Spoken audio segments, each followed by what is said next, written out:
1절에서 17절까지의 말씀입니다. 제가 가진 성경으로는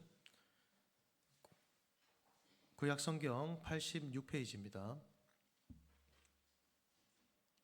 1절에서 17절 말씀을 제가 한 절 여러분이 한 절 교독하고요. 우리 17절은 한 목소리로 읽도록 하겠습니다. 하나님의 말씀입니다. 모세가 대답하여 이르되 그러나 그들이 나를 믿지 아니하며 내 말을 듣지 아니하고 이르기를 여호와께서 내게 나타나지 아니하셨다 하리이다.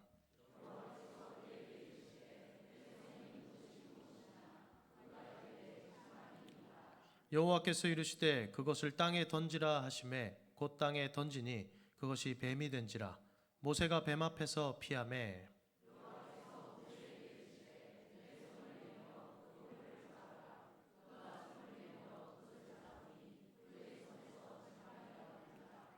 이는 그들에게 그들의 조상의 하나님 곧 아브라함의 하나님 이삭의 하나님 야곱의 하나님 여호와가 내게 나타난 줄을 믿게 하려 함이라 하시고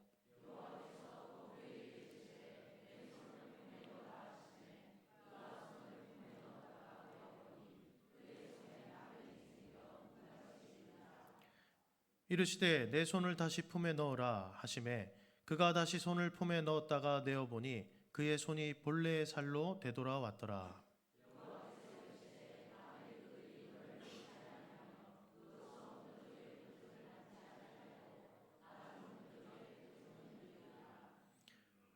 그들이 이 두 이적을 믿지 아니하며 내 말을 듣지 아니하거든 너는 나일강 물을 조금 떠다가 땅에 부으라. 내가 떠온 나일강 물이 땅에서 피가 되리라.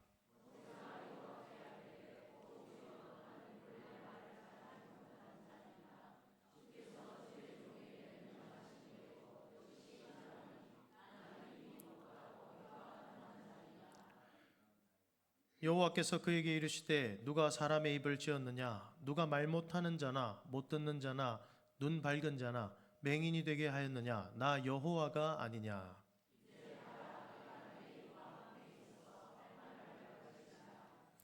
모세가 이르되 오 주여 보낼 만한 자를 보내소서.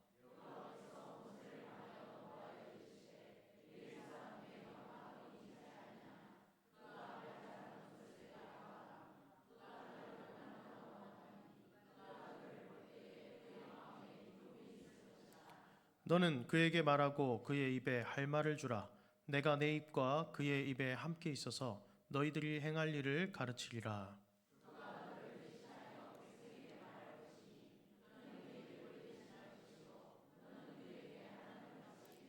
함께 읽겠습니다. 너는 이 지팡이를 손에 잡고 이것으로 이적을 행할지니라. 아멘.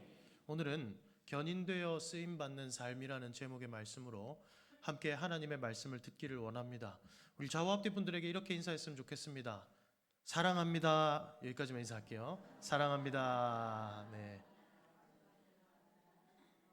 영화 기생충에 나온 대사 중에 하나인데 사랑하시죠? 이런 대사가 있어요. 사모님 사랑하시죠? 이런 대사가 있는데 여러분 우리 서로 모인 이 성도님들 서로 사랑하시죠? 네. 서로 더 날마다 이 사랑의 열매를 꽃피워가는 우리 성북교회 되기를 주님의 이름으로 축복합니다. 오늘은 견인되어 쓰임받는 삶, 이 제목을 가지고 하나님의 말씀을 나눌 텐데요. 하나님의 부르심에는 두 가지 부르심이 있습니다. 예전에 제가 금요기도회 할 때 설교를 할 때 좀 설명해 드린 적이 있었는데 먼저 구원을 향한 부르심이에요.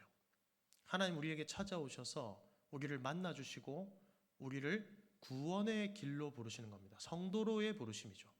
세상 가운데서 우리를 건져내시는 것입니다.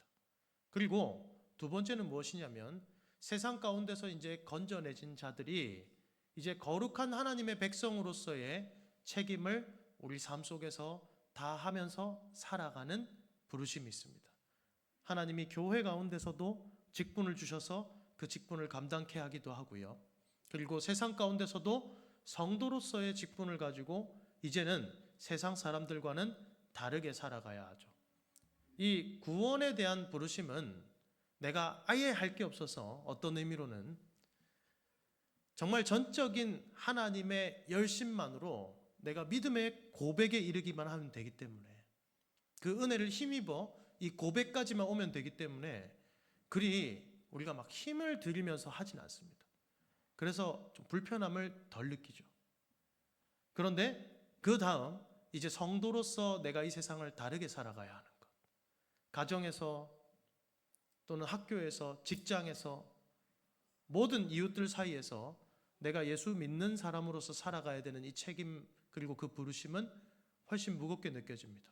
그리고 하물며 이것도 무거운데 하나님이 이 교회라는 공동체에서 직분까지 주시기 시작하면 이게 피곤해지기 시작하는 거예요.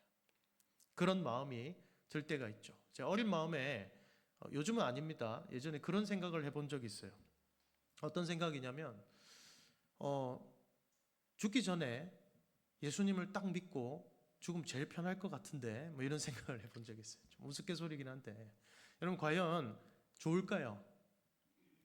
물론 그 믿음의 고백이 있어서 구원받는 것 자체는 좋을 수 있겠지요. 여러분, 그러나 하나님께서 우리에게 주신 이 땅에서의 시간을 하나님의 종으로서, 하나님의 자녀로서 평생을 죄만 짓다가 끝나는 것이 아니라, 마지막에 돌이켜서 끝나는 것이 아니라 그 평생을 하나님의 영광을 그래도 조금이라도 드러내고 하나님께서 쓰시고 하나님과 교제하며 산 그 평생의 삶에 복이 있는 줄 믿으시기 바랍니다.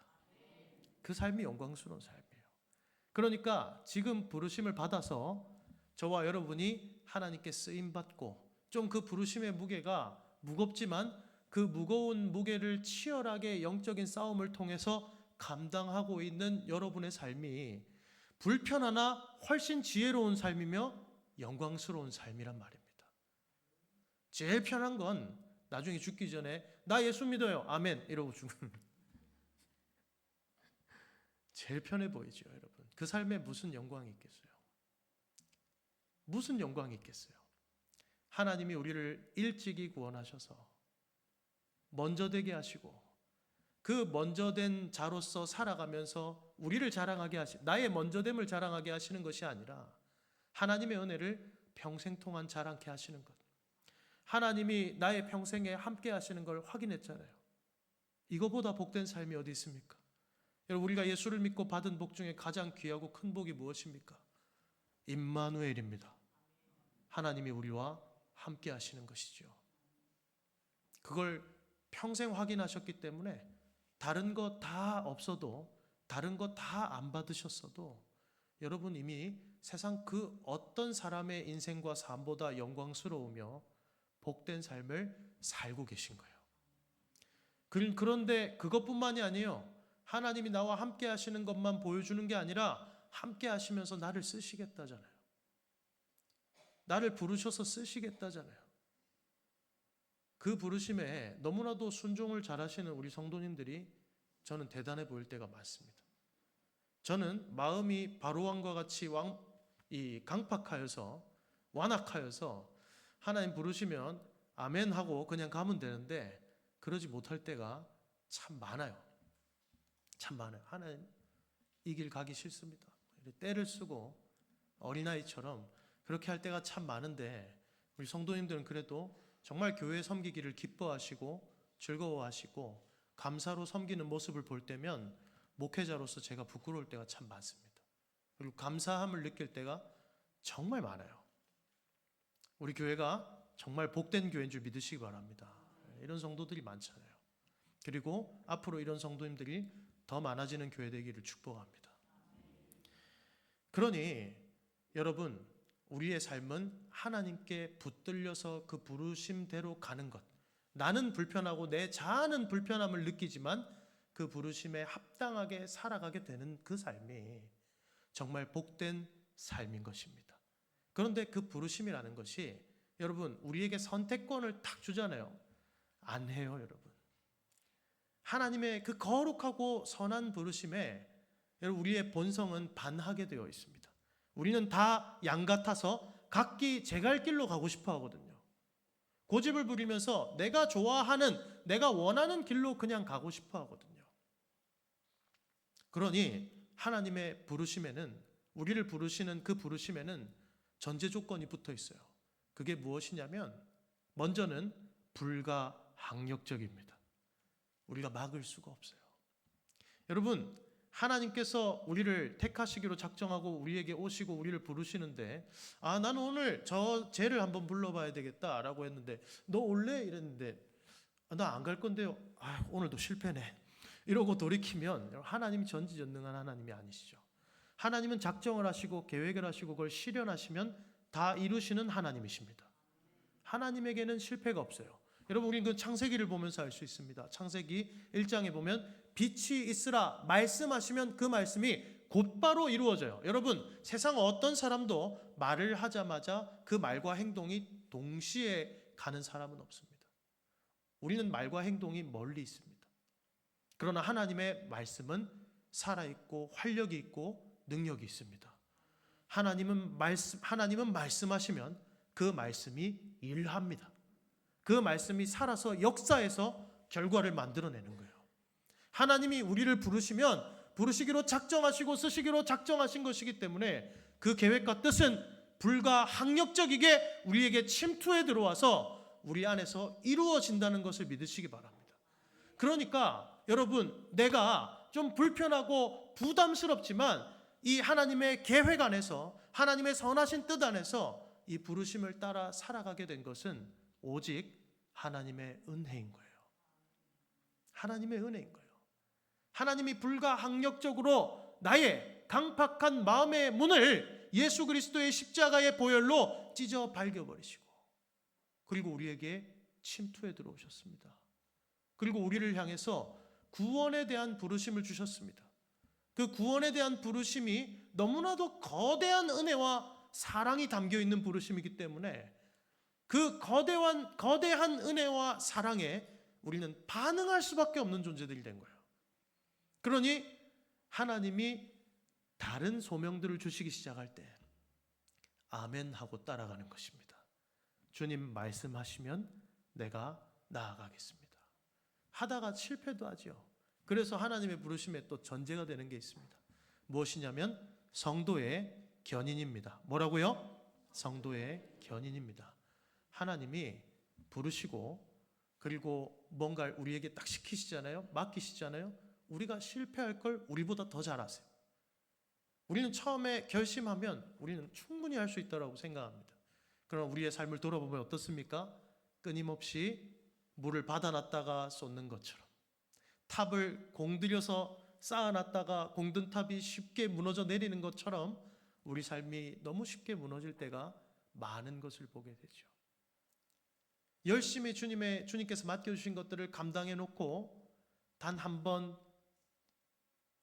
이렇게 실패하는, 한 번 넘어지는, 그래서 다 무너뜨려 버리는 우리의 연약한 모습을 볼 때도 참 많습니다. 그리고 나조차도 끊임없이 에너지가 있고 지치지 않는 자가 아니기 때문에 쉽게 지쳐버리죠. 그러니 여러분, 하나님이 우리를 멱살을 잡아다가 우리를 끌고 가주시지 않으면 그 부르심을 완수할 수 있는 사람은 아무도 없습니다. 그러니 여러분 기억하십시오. 하나님이 직분을 맡기셨습니까? 하나님이 어떠한 작은 역할도 맡기셨습니까? 그 역할을 끝까지 수행하고 완수할 수 있는 것도 하나님의 은혜인 것입니다.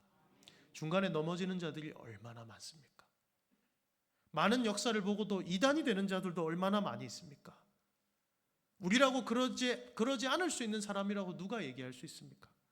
한 가지 확실한 것은 지금까지의 내 인생을 돌아보니 하나님은 불가항력적인 은혜로 나에게 찾아오셨고, 불가항력적인 은혜로 찾아오셨을 뿐만 아니라 나를 견인해서 가시는 은혜가 있기에, 나를 포기하지도 않으시고 끝까지 붙들어서 나를 끌고 가시는 은혜가 있기에 내가 이 삶을 감당할 수 있구나, 내가 이 부르심을 감당할 수 있구나 하는 은혜를 다시 한 번 더 느낄 수 있는 것입니다. 그리고 이러한 내용들을 잘 보여주는 것이 저와 여러분들이 오늘 읽었던 출애굽기 4장의 말씀입니다. 오늘 4장의 말씀은 하나님께서 3장에서 먼저 호렙산에서 떨기나무가 불에 붙은 채로 있는 상태에서 그러한 형상으로, 그러한 모습으로 하나님께서 모세를 부르시고 모세를 만나 주시죠. 모세는 하나님의 백성과는 혈통적으로 이스라엘이었으나 그의 지금의 처한 현실은 하나님의 백성과는 거리가 먼 자입니다. 구원과도 거리가 먼 자입니다. 그는 누군가를 자신의 힘으로 이스라엘을 구원해 보겠다고 살인하고서 도망 나온 자였습니다. 그의 힘이 탈탈 털리고 빠질 때쯤 80세가 되어서야 하나님께서는 모세야, 모세야 부르시는 거예요. 이제 네 힘으로가 아니라 내가 너에게 주는 능력으로 일할 때가 되었다라는 것이죠. 그러니 여러분, 하나님의 부르심에는 나이 제한이 없습니다. 그러니 교회를 통해서 또 하나님께서 여러분들의 삶 속에 어떠한 소명을 주실 때에 아멘하고 순종하시기 바랍니다. 복된 거예요. 하나님께서 그렇게 하실 때에는 하나님이 하실 것이고 하나님이 끌고 가주실 것이기 때문에 능력 또한 주실 것이고 나를 설득도 해 나가실 것이고 내가 지쳐도 다시 새 힘을 주실 것이라는 그 모든 전제가 붙어 있는 거예요. 성도의 견인이라는 은혜 말입니다. 그러니 내가 이 정도면 나이가 들었는데 내가 이 정도면 힘이 빠졌는데 그런 게 어디 있어요? 하나님보다 나이 많은 사람 없잖아요. 그죠? 하나님의 은혜로 하는 것입니다. 아주 작은 일조차 하나님의 일들을 감당할 수 있는 것이 은혜죠. 그것이 너무나도 큰 은혜라는 것을 우리는 믿어야 합니다. 그리고 그것을 경험해야 합니다. 하나님께서는 모세에게 먼저 불가항력적으로 찾아오셔서 모세가 막을 수 없는 부르심으로 찾아오셔서 모세가 부르심을 감당할 수 있도록 모세를 만나주세요. 그러니 저와 여러분에게도 우리의 삶을 돌아보면 하나님이 만나주시는 은혜가 있는 거예요. 꼭 특별한 경험적 계기가 아니더라도 마찬가지입니다. 나는 가랑비에 옷 젖듯이 어느새 믿음이 스며들어온 것 같은데요. 하나님이 내 성향과 내 삶에 맞게 나를 말씀으로써 만나주신 것입니다. 하나님이 나에게 찾아오셨기 때문에 불가항력적인 은혜로 나에게 침투해 들어오셨기 때문에 내가 예수를 주로 고백할 수 있는 것입니다. 그 구원에 대한 부르심에 순종하며 아멘하며 예수님이 나의 주님이십니다 하며 먼저 믿음을 고백할 수 있는 거예요. 하나님이 우리에게 찾아오신 은혜 때문에 그렇습니다. 오늘 모세도 마찬가지입니다. 80세가 된 모세, 이제는 도저히 이스라엘을 구원할 구원자가 될 것이라고는 전혀 생각할 수 없는, 그러한 위대한 중보자로 사용될 것이라고는 전혀 생각할 수 없는 모세를 하나님께서는 찾아오세요. 모세야, 너의 조상의 하나님이다. 아브라함과 이삭과 야곱에게 약속했던 그 여호와가 나다 라는 것입니다. 내가 있는 곳은 거룩한 곳이니 내 신을 벗으라. 이 백성들이 지금 네가 나를 만난 이 장소에서, 애굽에서 나와서 이 산에서 나를 예배하게 될 것이다. 하나님은 약속하십니다. 모세에게 찾아오셔서 소명을 주시면서 약속하세요. 그 시작점이 뭐라고요? 모세를 만나 주시는 거예요. 그러니 주 안에서 사랑하는 성도 여러분, 내가 지금 믿고 있는 것, 내 안에 믿음이 있어서 그래도 이 믿음 안에서 갈 수 있는 것, 하나님이 우리에게 불가항력적으로 찾아오셔서 우리를 만나 주신 은혜 때문인 줄을 믿으시기 바랍니다. 나를 만나 주신 은혜가 있는 거예요. 그리고 혹여나 아직 믿음에 대한 확신이 없고 하나님이 나를 만나 주셨는지 아직 확신할 수 없는 분들은 하나님을 만나는 은혜가 있기를 주님의 이름으로 축복합니다. 그 은혜가 있어야 되죠. 그리고는 하나님께서는 오늘 4장에 모세에게 소명을 주십니다. 또 다른 부르심을 주십니다. 모세야, 네가 감당해야 될 게 있어. 그 소명이 무엇입니까? 이스라엘을 출애굽시키는 것이죠. 그냥 양이나 치는 한 개인입니다. 이집트의 왕자와 같은 지위로 자랐을 때가 아니라 이제 그냥 미디안 지역에서 광야에서 짐승들이나 치고 있는 그러한 목동에 불과합니다. 그리고 몸도 마음도 연약해진 80세가 되었습니다. 모세의 시편에 보면, 모세가 쓴 시편에 보면 인생의 사람의 연수가 길어봐야 70에서 80이라고 그래요. 무슨 말인지 아시겠습니까? 이제 죽을 날을 바라보는 그러한 나이라고요. 모세 스스로가 알 수 있기에. 그런데 하나님은 그러한 모세에게 찾아오셔서 소명을 주시는 겁니다. 내가 너를 쓰기로 작정했어. 하나님의 부르심에는 또 다른 은혜가 있는데요. 그게 어떤 은혜냐면 나의 조건과 나의 어떠함을 전혀 보지 않으세요. 여러분, 이게 참 우리의 인간적인 이성과 합리로 생각해 보면 내 장점이 이런 게 있어서 하나님이 나의 이런 것들로 쓰셔야 좀 합리적일 것 같은데 라는 생각이 들죠. 여러분, 하나님이 나를 쓰시기로 작정하셨을 때는 나에게 원인이 전혀 없습니다. 그래서 내가 쓰임받는 것이 또 하나님의 은혜인 것입니다. 내가 원인을 제공한 것이 아니에요. 하나님은 내 안에 있는 모든 것들을 쓰시지만 그것이 없어도 하나님은 나를 통해서 일하실 수 있습니다. 그러니 우리는 하나님의 은혜로 일을 감당하는 것입니다. 그것이 성도가 부르심을 감당하는 비결입니다. 하나님의 은혜입니다. 그래서 성도들의 고백을 보면 이 교회 성도들의 고백이 참 독특해요.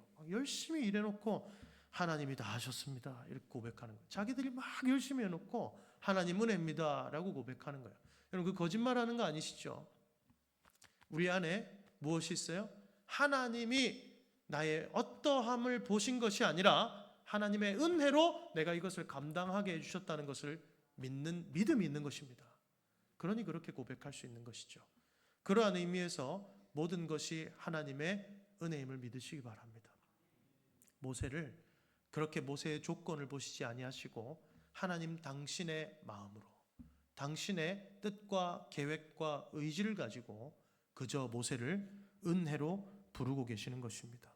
그러면서 모세에게 얘기하시는 거예요. 어떤 얘기를 하시냐면 내가 너를 이렇게 이스라엘을 출애굽하게 하는 그 일에 쓸 것인데 모세는 못하겠다. 이걸 내가 어떻게 합니까?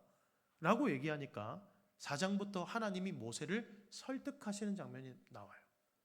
그러니까 믿음으로 부르심에 잘 응답하는 자를 부르신 것도 아닙니다.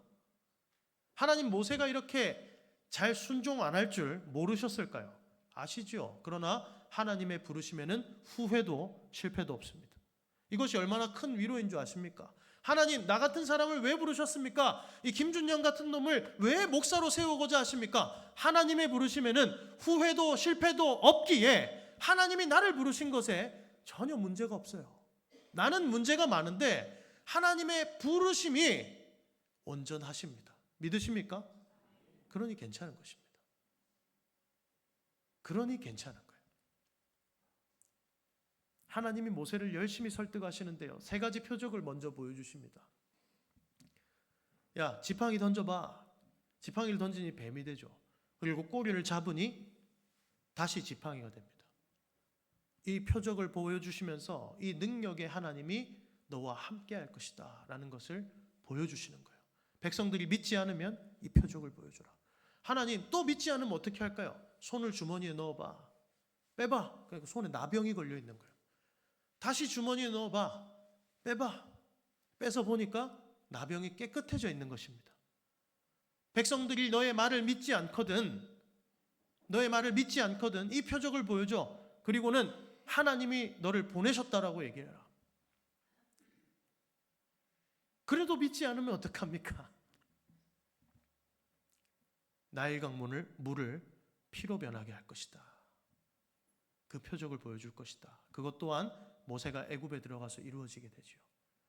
하나님은 우리 삶 속에 친히 일하시면서 확인시켜 주시는 하나님이십니다. 여러분, 우리는 부르심을 받아서 뭔가 일을 감당하고 또 부르신 삶을 감당하며 살아가다 보면 또 성도로서 이 땅을 열심히 살아가다 보면 앞이 보이지 않을 때가 있죠. 어떻게 나아가야 될지 모르겠을 때가 있죠. 그런데 여러분, 우리의 삶을 한번 돌아보시기 바랍니다. 하나님이 여러분들의 삶 속에 일하시면서 그 일하심을 보여주시면서 내가 너와 함께하고 있잖아를 드러내신 적이 없으신가요? 돌아보면 그걸 확인시켜 주세요. 하나님이 나와 함께 하시는구나. 하나님이 나와 함께 하고 계시다는 걸 딱 확인한 순간 내가 지금 이 길을 갈 수 있겠구나, 또는 잘 가고 있구나를 확신할 수 있는 거예요. 우리의 확신은 너무나도 쉽게 무너지고 흔들리나 하나님은 가만히 계시면서 너가 끝까지 너의 힘으로 가내어서 나에게 증명해봐 라고 얘기하시는 것이 아니라 나를 견인하시기 위해서 확인시켜 주세요. 확인시켜 주시면서 나를 견인하시는 것이죠. 누구야, 이거 봐. 내가 너와 함께하고 있잖아. 누구야, 이거 봐. 내가 이러한 능력으로 너와 함께하고 있잖아. 그러니 주 안에서 사랑하는 성도 여러분, 성도로서의 삶을 감당하다가 지치고 힘이 드시거든 하나님께 도와달라고 기도하면서 하나님 내 안에 확인시켜 주십시오. 내 삶 가운데 일하여 주십시오.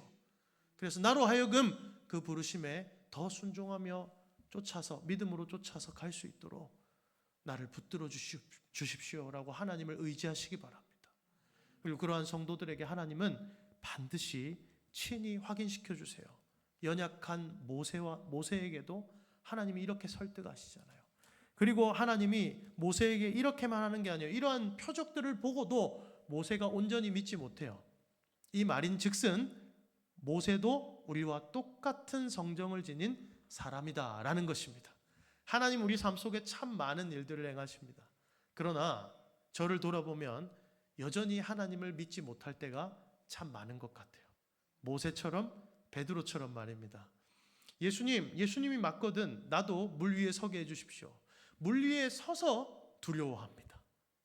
물 위에 서서도 그 엄청난 기적을 경험하고도 하나님의 일하심을 경험하고도 내 상황이 보여요. 파도가 보이고 바람이 보여요. 그게 우리의 연약함이죠. 모세도 마찬가지예요. 이러한 표적을 보고도 하나님 그래도 안 들으면 어떻게 할까요? 그래도 안 들으면 내가 어떻게 해야 되겠습니까? 하나님 나는 입술이 뻣뻣하고 둔합니다. 연약합니다.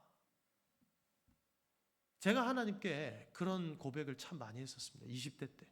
하나님 저는 구변이 없는데 어떻게 하나님의 말씀을 전합니까? 제가 어릴 때 제일 많이 들었던 말이 말주변이 없다 너는. 안 믿으시는 것 같은데 진짜입니다 여러분. 제 아버지한테 물어보십시오. 누군지 모르시겠지만 너는 말주변이 없어. 그런 얘기 진짜 많이 들었어요. 너는 이것도 못해 저것도 못해. 그래서 제가 사역을 시작하려고 이 길을 가려고 하나님의 그 구원의 은혜 때문에 나를 만나주신 은혜 때문에 신학교에 들어가서 보니 제가 못하는 거 천진 거예요. 그런데 여러분 그래도 하나님께서 도우시고 준비시키셔서 여러분들이 알아들을 수 있을 정도로는 설교를 할 수 있잖아요. 하나님이 훈련하시는 거예요. 하나님이 능력을 주시는 거예요. 하나님 내가 입술이 뻣뻣하고 나는 둔한 자입니다. 혀가 둔한 자입니다. 그러니까 하나님의 말을 제가 전할 수가 없습니다. 아니 내가 너의 입이 될 거야. 할렐루야. 내가 너의 손이 될 거야. 그러니까 너의 손이 약하다고 너의 입이 연약하다고 너에게 능력이 없다고 부르심을 감당하니만이 그런 소리 하지 마. 하나님이 우리와 함께 하십니다. 믿음 없는 얘기를 계속하는 모세도 믿음 없는 모습을 계속하는 저도 그리고 여러분도 하나님이 이렇게 탁 붙들어다가 데리고 가시는 거예요. 감당할 수 있도록 데리고 가는 것입니다. 견인해 가시는 은혜가 있는 거예요. 그러니 감당할 수 있는 것입니다. 그러면서 또 모세가 온전히 믿지 못하니까 하나님께서는 뭐라고 마지막에 얘기하시냐면 아론을 붙여줄게. 돕는 자도 내가 붙여줄게. 여러분 옆 사람을 보면서 이렇게 고백했으면 좋겠습니다. 당신은 나의 아론입니다. 우리 신앙생활 잘 할 수 있도록 이 부르심을 잘 감당할 수 있도록 우리에게 주신 동역자가 우리 서로가 아닙니까 여러분? 믿으시지요? 그러니 우리는 사랑으로 서로를 붙들어야 하는 것입니다. 모세 혼자서 못하겠다고 막 아등바등 떼를 쓰니까 하나님이 확인시켜 주시는 거예요. 능력도 보여주고 말씀도 해주시고 설득도 하고 어르고 달래가면서 동역자도 붙여주겠다 하면서 이 일을 너의 힘으로가 아니라 나의 능력으로 감당하게 할 것이다. 내가 너와 함께 할 것이다를 하나님이 모세를 설득하시면서 딱 보여주죠. 이러한 하나님이 견인하시는 은혜가 있기 때문에 모세가 나아갈 수 있게 된 것입니다. 이렇게 하나님이 우리를 견인하시는 은혜가 있기 때문에 저와 여러분이 주님이 주신 사명을 그래도 감당하며 살아갈 수 있었고 앞으로도 그럴 수 있는 줄을 믿으시기 바랍니다. 제가 이 말씀을 보면서 목회적인 부르심에 대해서도 생각을 많이 했지만 그 다음에 또 생각한 것이 있습니다. 그게 무엇이냐면 여러분, 우리는 어떤 직분과 특별한 직무만을 부르심으로 생각하는 경우가 많아요. 그런데 우리에게 가장 우리 모두에게 동일하게 있는 보편적 부르심이 무엇인 줄 아십니까? 성도로서의 부르심입니다. 하나님의 자녀로서의 부르심입니다. 하나님께서는 성도에게 그 부르심을 이렇게 명령하십니다. 내 이웃을 내 몸과 같이 사랑하라. 이게 모든 성도에게 주어져 있는 동일한 책임입니다. 직분에 따르면 우리는 직무가 다 다릅니다. 그러나 내 이웃과 하나님을 사랑해야 된다라는 이것은 우리 모두에게 동일하게 있는 성도로서의 책임이지요. 성도로 부르심을 받은 모든 자들에게 있는 책임입니다. 그리고 여러분 잘 생각해 보십시오. 우리에게 있는 모든 부르심과 소명 중에 가장 감당하고 이루기가 어려운 게 사랑하는 것입니다.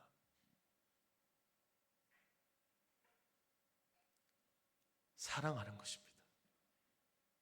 여러분, 내 자식 사랑하는 건 내 자식은 나이기 때문에 더 잘 사랑할 수 있습니다.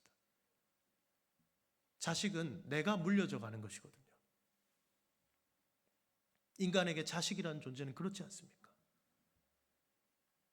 피 한 방울 안 섞인 남을 사랑하는 것. 근데 말로만 사랑하는 것이 아닙니다. 성경은 어떻게 사랑하라 합니까? 사랑은 자기의 유익을 구하지 않고 나보다 남을 더 낮게 여기고 죄다 내가 손해보는 일이에요. 사랑하는 것만큼 불편한 일이 없습니다, 여러분. 여러분, 좋아하는 것과 사랑하는 것은 다릅니다. 본질적으로 다릅니다. 좋아하는 것은 내가 좋아하는 것을 하는 것이기 때문에, 나 좋은 것을 하는 것이기 때문에 사랑과는 거리가 멀어요. 자기 긍정적인 개념입니다. 그런데 사랑은 자기 부인을 기반으로 합니다.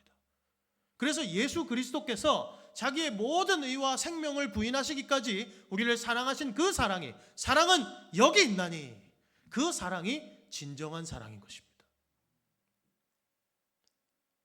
여러분, 사랑하는 게 가장 어렵지 않습니까? 그런데 주님은 이렇게 말씀하십니다. 원수도 사랑해라. 이건 어떻게 해요? 내가 좋아하는 사람도 사랑하기 어려운데 원수는 어떻게 사랑합니까, 여러분? 신앙생활 하다 보면 이렇게 사랑스러운, 방금 우리가 고백했죠. 당신은 내 아론입니다. 너무 귀한 나의 아론을 미워할 때도 있습니다. 여러분들은 아니시겠지만 그럴 때도 있죠. 같이 있으니까요. 여러분, 그러나 우리는 사랑해야 될 책임이 있습니다. 믿으십니까? 사랑해야죠. 우리 아까 고백했잖아요. 주님 말씀하시면 내가 나아가리다. 뜻하신 그곳에 나 있기를 원합니다. 주님의 뜻은 사랑에 있는데요. 사랑에 우리가 있어야 돼요. 우리의 부르심, 그 소명을 이룰 수 있는 가장 온전한 방법입니다. 내가 아무리 겉으로 보이는 일을 탁월하게 해도 사랑이 없으면 꽹과리에 불과합니다. 우리는 사랑함으로 주님이 우리에게 맡겨주신 직분을 감당해야 합니다.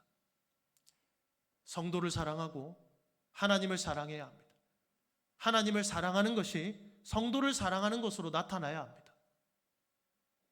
그리고 새롭게 교회에 온, 오래 신앙생활을 하지 않아서 교회를 잘 모르는, 그래서 내가 사랑하기 어려운 그 사람도 사랑해야 합니다.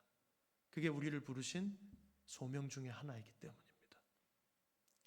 참 무겁지요. 어렵지요. 이 불편한 걸 어떻게 하지 싶지요. 여러분, 내가 사랑하기 어려운 그 사람을 보면서 예수님을 보시기 바랍니다.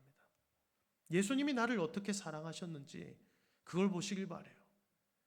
하나님께서는 나와 함께 하시며 내가 원수를 사랑할 수 있는 능력을 주실 수 있는 하나님이십니다.